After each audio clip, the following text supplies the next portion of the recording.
In an era where screens whisper sweet nothings and swipe left becomes the sound of rejection, we find ourselves in the middle of a sexual revolution that feels more like an identity crisis.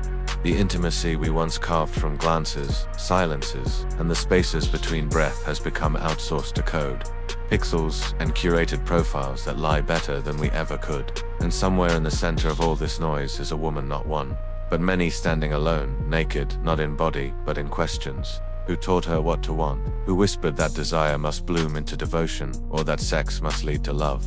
The truth is, no one prepared her for the chaos of this freedom. They told her she was free to choose, but never warned her how disorienting it would feel to untangle real desire from social programming. She's allowed to sleep with whoever she wants now.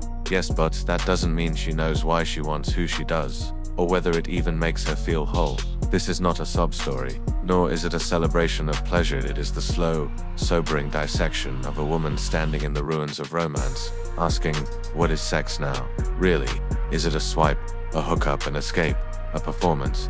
Or is it a ghost of what it once was? A sacred collision of bodies and minds now reduced to recreational stress relief and algorithmic conquest. In today's hyperconnected world, physical bodies are more accessible than ever, yet emotional presence feels like an endangered species. You can get a date in 30 seconds, but good luck finding someone who doesn't flinch when you ask what their silence means. What used to be intimate is now data. Eye contact feels invasive. Affection is branded as neediness.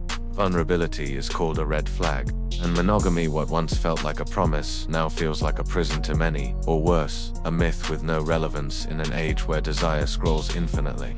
But this isn't about vilifying polyamory, nor is it about shaming monogamy. It's about questioning whether we're re-choosing them from wholeness or from algorithmic conditioning. Because let's be honest, sometimes we call it freedom when it's actually fragmentation. Sometimes we say I'm exploring myself when we're just avoiding depth. Sometimes we say sex positive when we mean emotionally numb. And this is where the deeper pain begins, especially for women. Women were never really taught to explore their sexuality from the inside out. They were either told to guard it like sacred gold or to give it away like a business card in the name of liberation. But rarely were they taught to sit in stillness and ask, what do I really feel? Most were handed a script: be desirable, be low maintenance, be mysterious, be wild, be nurturing, be pure, be dirty, be everything except honest. And so now, in a time where sexual options are limitless, she finds herself ironically more confused, more disconnected, more achingly lonely than ever before. Because while society praises sexual openness, it often punishes sexual honesty. When she admits that meaningless sex leaves her hollow, she's mocked as regressive. When she craves slow love, she's told to stop being naive. When she doesn't want to share her body without emotional safety, she's labeled high maintenance.